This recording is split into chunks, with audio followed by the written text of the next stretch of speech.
Okay, well, good afternoon, everyone. I'm Ian Campbell with Alpha Capital. I'm one of the 401k advisors on the 401k plan. Along with me is my partner, Mark L. You have two financial advisors that you're able to reach out to with any questions or concerns that you have. We're going to be talking about the 401k plan in general and also going over the details of enrolling in the 401k plan, either online or filling out the paper form. We're going to be going over things like importance of saving, how much to save, and also talking about investments as well. With a couple documents that we're going to be reviewing today, for those who are viewing the webinar, you'll see those on your screen. For those who are just calling in, those documents are going to be available via an email shortly after. There's nothing that you have to physically print out if you don't want to. Everything can be completed electronically or through the online enrollment process. It's very straightforward and easy, and there's some guided steps as well that we'll show. Without further ado, I wanted to also just be mindful of your guys' day and time and jump right in. We'll keep this as informal as possible, so if you've got a question, just holler out and we'll get that answered. On the second page of the online enrollment packet, it's a 14-page document, and on the second page it starts with, it says, let's get started, and there's a website link where you'll go and visit, which is the provider's website. For all of you, this website link will actually work as all of your future logins as well. So bookmark that website link because that will be a good website for you to view and get access to your account after you set that up. So I've actually got that website pulled up on my screen, and I was going to just show it to you, just create some familiarity. That website link, there's a little gray box in the middle of the screen. In the top left corner, it'll say online enrollment. You'll click that button and you'll type in a plan password. On the middle of the page, on the second page of the online enrollment packet, the plan password is a series of letters. It's all capital letters. It's GTGCT, CTCOR. So make sure you're putting in that plan information or that plan password into that spot and then hitting next. For those who cannot see our screen but need also help with the guided steps, starting on page 8 of 14, there's a screenshot for each step throughout that online enrollment process. So it has a website link, the gray box where you'll click on the enrollment, the spot where you'll put in that plan password, and then the next steps where you're entering in your contact information and creating a username and password. So this is a great reference tool. If you forget anything today, the one thing that I want you to remember is on page 8 and through pages 12 are the step-by-step guide to complete that online enrollment. There is one mention that I just wanted to bring up. About halfway through the online enrollment process, you'll be just prompted to select your investments. And that investment section, it'll ask you what source of money you would like to select. If you are going through the step-by-step guide, you won't miss it, but there is a spot where you'll want to click all sources of money. So make sure you select all sources of money before going through that next section. For the purposes of the call and the webinar today, we like to refer back to the paper version of the enrollment so we can talk about the 4 decisions that you're going to be faced with while you're enrolling in the 401k plan. The first one being, are you going to participate or not? Hopefully the answer is for yes for everybody. In the event that it is a no right now, this paper version, which is a separate attachment, there's 2 pages. That paper version will actually serve as a waiver for you. You'll need to complete that top section where it has your participant information. And then the third enrollment election option, there's a little checkbox that says, I elect not to contribute in the retirement plan at this time. So if you don't want to participate, you will need to fill out that top section, select that option, I elect not to contribute, and then sign it and return it to Philip. And then he'll keep that copy for his records. If you do want to participate in the plan, you would then complete that top section again with all your contact information there. The one piece of information that may not be at your fingertips that each of you will need to know is your date of hire. So there's a spot on both the onboarding with the online enrollment, but also the paper form that you need to put in your date of hire. So make sure you do have that. Get with Philip to confirm that as well. Once you've filled out that contact information, if you are going to participate in the plan, you have a couple options, which is the contribution type. The differences are that you have a pre-tax option or traditional option, which is the same, or an after-tax Roth option. And the difference between the two is essentially right in the middle of the name is tax, is when the money is taxed. In a pre-tax or traditional option, that's going to be probably what's most familiar to you all, is that you're putting in money that you have not paid taxes on yet, and then you withdraw the money in retirement. That's when you would pay your effective tax rate. The opposite happens with a Roth or after tax. Therefore, you would be putting in money that you're paying taxes on today, and then in retirement, you've already paid those taxes, so you're not due any of those taxes, or the government's not going to take any taxes out as you withdraw the money for the Roth contributions. So the sentiment, there's not really a perfect answer of what's right or wrong of which one would be best, because we do not know what tax rates are going to be in 2 years from now, 5 years from now, or even 10 years from now. It is somewhat of a best guess. As a rule of thumb, if you're younger or in a lower tax bracket, we tend to see people doing a Roth contribution. If you're higher earners or you're older, we tend to see people doing that pre-tax contributions. I can say, if you are looking to save in a 401k plan and it not affect your take-home pay as much, we highly recommend that pre-tax contribution because you'll get the benefit of that tax savings right off the top. So again, I'll just reiterate that one more time. If you're looking to save in a 401k plan and not affect your take-home pay as much, then do the pre-tax option or that traditional option. I wanted to pause there to see if anybody has any questions about the traditional versus Roth at all. Okay, and whatever you decide today, both on the traditional and Roth, the how much and the investments, is fully flexible. You can change your contribution rate, you can change your investments, and you can change your contribution type at any time in the future. So it is fully flexible for you. I want to go to the how much question because it's very important. I personally feel it's the most important for you all as a decision. With that contribution amount, the national average is 8%. So all industries, all age groups, all states, individuals are saving roughly 8% of their income into their 401k account. And really the national average is a benchmark, but also the research and study has shown is that 10% is really the magic number that folks should be at. If you were to Google how much should I be saving in retirement, that would be that 10% number. So use that as kind of a benchmark to get at or a goal to be at.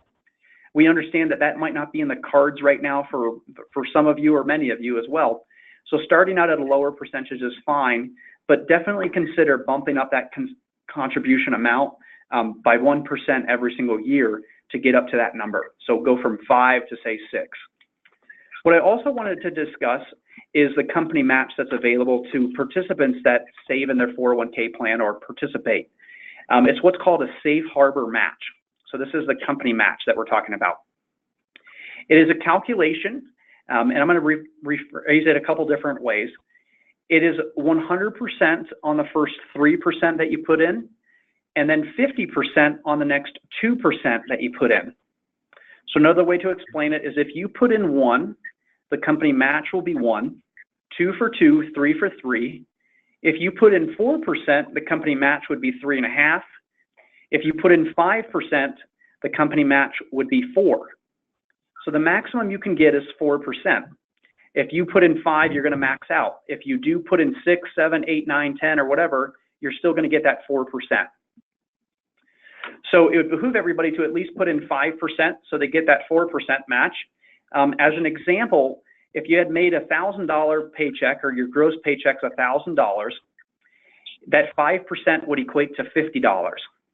So $50 would go into your account from you. The company match would be 4% or $40. So out of your paycheck, $50 is coming from, $40 is coming from the company, $90 is going to your account. In the example of that pre-tax contribution of $50, your net take-home pay is not going to go down by that full $50. It's normally only going to go down by about $30. So you can see possibly a net decrease of your paycheck by $30 but $90 is going into your 401k account. So it's a very, very powerful way to explain how that contribution and the company match can really add up to a large amount of money over a period of time. So between 5 and 10% is where we see most folks. If you're considering 5%, definitely look at possibly bumping that up in a year from now up to 6, 2 years from now go up to 7, and so on to try to get up to a higher percentage. So I wanted to pause there. Are there any questions that either of you have about the how much or the company match or the traditional versus Roth at all? Hey, okay. Ian. Yeah, go ahead. Hey, with the form that you initially showed with people putting in their names, social security numbers, and then the decision, you know, to either participate or not participate, do we need to collect a form for everyone, even if they choose not to participate? Yes, so if they are waiving their right or they're not going to participate, yes, you will need to collect a paper form for every employee that says no. And the reason being is it's basically a kind of a cover your butt way, is that you've presented the benefit to the employee, they said no, and you have a record of them saying no. Okay. I have a question. Yeah.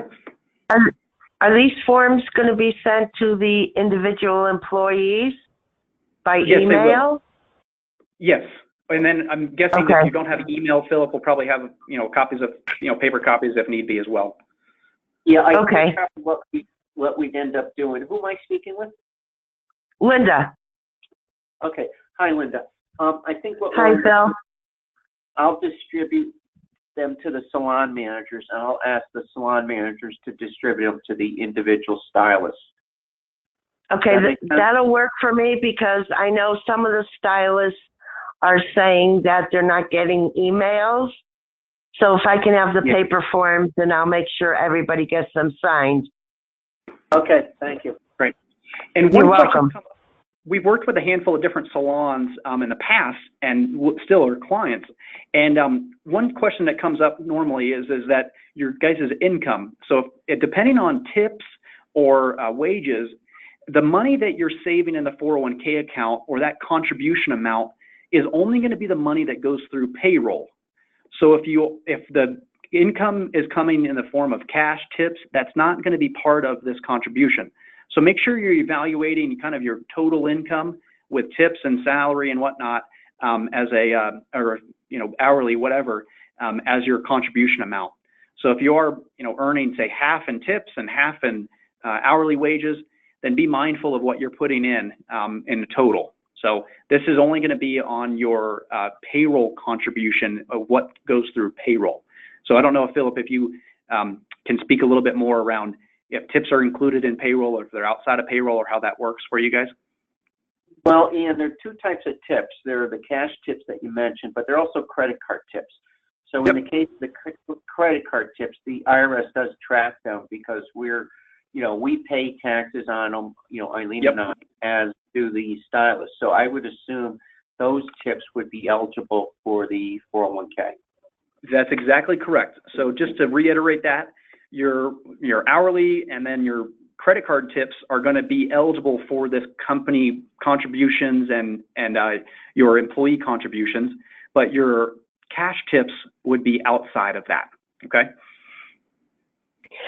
I have another question. Yeah, go ahead. At end of year, can more money be added to this to the 401? So if we wanted to put additional money into it?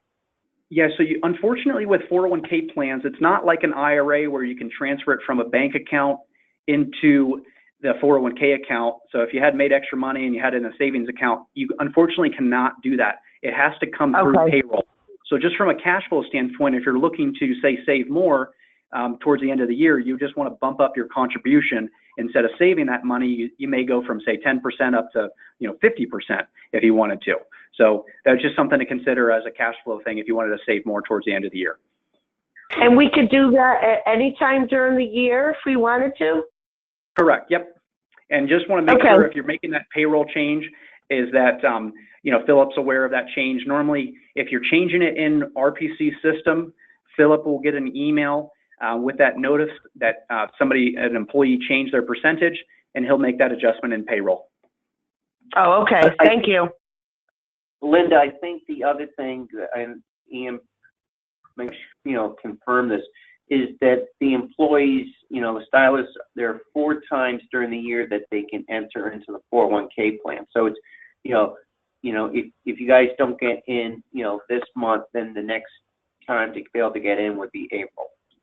That's exactly correct. Okay. So if employees say no today or this next week or whatever, it's not a no forever. They can then enter the plan either April or July 1 or October 1 or at any time in the future. So it's quarterly entry dates. So if you said no or an employee is not eligible yet, the next eligibility window is going to be April 1, July 1, and so on. Okay. Because I do have some employees that I think would benefit from this plan. So I just want to make sure that I have an understanding of it to explain to them. Yeah, absolutely. So we're going to hop to the 4th question just to be mindful of time, which is the investments. Often it's kind of the brick wall effect, is people can say, yep, I'm going to go and save 5%, or I'm going to go and do the traditional pre-tax contribution, but the investments are hard to grasp for some folks. So all of these investment choices are available to each of you. You'll make your own individual selections. Whatever you decide today can be adjusted at any time. You'll have 24/7 access to the website, and you can make any adjustments you want. Any changes to your investment accounts, there's no cost as well. So you can trade it as much as you want or as little as you'd like. All of these are all top quartile performers, so they're the best of the best funds available, and they're all low-cost investment options. They're all institutional grade, and what that means to you is that they're all the very least expensive options available to investors. So you've got great funds and low-cost options. But we know that that doesn't help with the selection or your choices. So part of Mark and I's role as educators and advisors is we want to help with that decision today, but also into the future.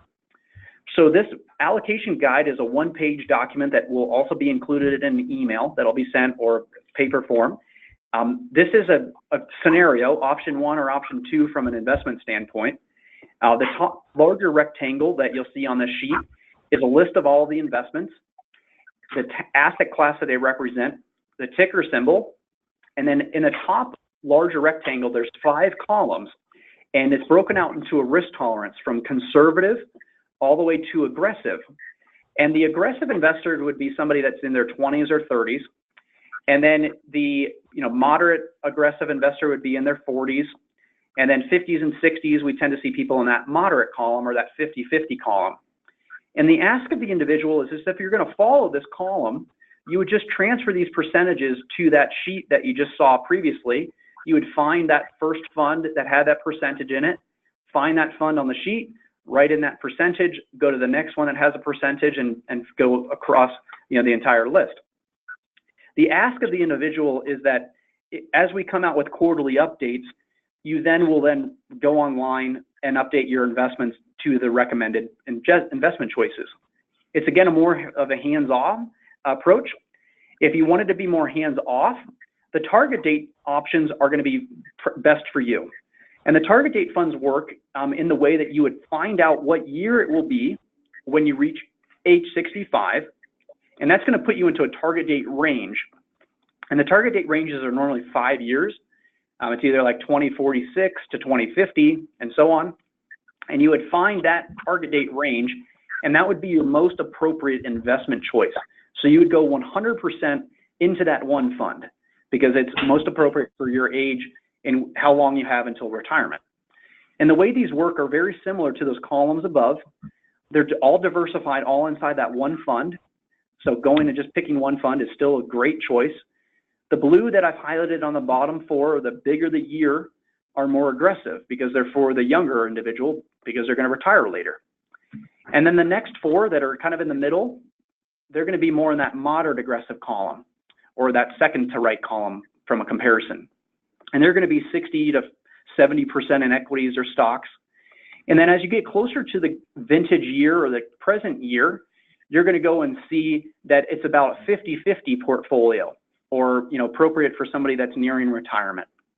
So it starts out aggressive, but it automatically de-risks over time and takes a little bit less risk every single 5 years and being appropriate from a risk standpoint, whether you're 40 years old, 50 years old, or 20 years old, it's appropriate for you from a risk standpoint. So it's a great hands-off, autopilot type mentality. 80% of individuals across the country actually choose target date funds because the majority of people want to be more hands-off. So we've got a hands-on option for those who want to pick and choose individual funds and have the recommendation from Mark and I. We have a hands-off model, which is the more target date mentality. And then the third is you're still free to pick and choose whatever else you would like. We just wanted to help provide a roadmap and a guide of what we feel would be most appropriate for you. On the bottom of that asset allocation guide is our contact information, both Mark and I's, contact office number, and then also the email. You can reach out to us one-on-one if you've got any questions as well. I'm going to hop back to the paper version. If you do complete the paper form or the online form, you'll have access to go on to the website and log in and select if you want to receive statements paper or electronically. They do default electronically, so if you wanted to receive it via paper, you just have to go in there and just pick it. The beneficiary designation form is important. We do want you to complete this if you are participating in the plan.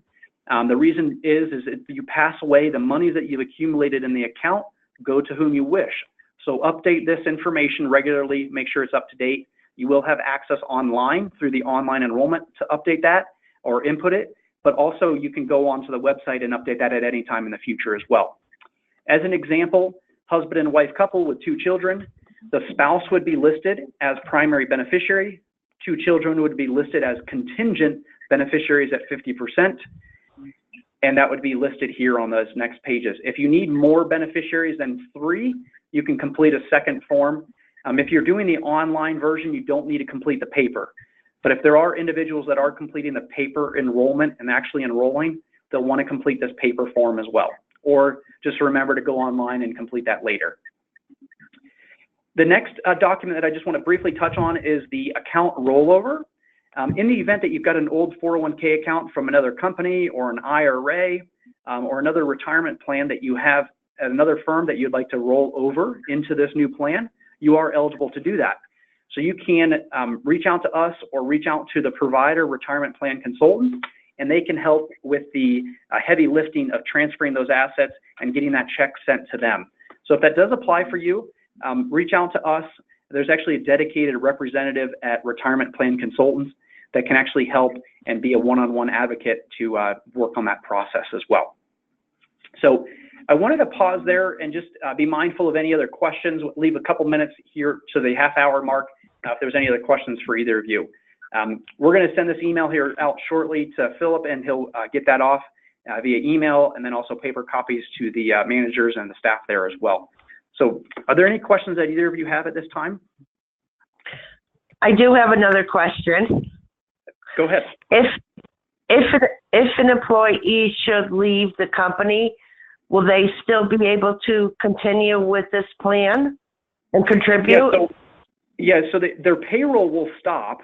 So unfortunately, with that being said, if they're working for another company, their money would basically just sit idle until they moved it out. So unless they got rehired by the organization as an employee again, but it has to flow through payroll with the company to go into this 401k plan. Okay. And with that, can you talk about the vesting schedule of the? Yes. So the vesting schedule on the Safe Harbor match, it is 100%. So if an employee is getting that, say, $40 for that company match, as that example, that 4% company match, if they were to leave the next day, that is still that company match. That is their money. So they're going to take their employee contributions plus that company contributions up to the date that they're working.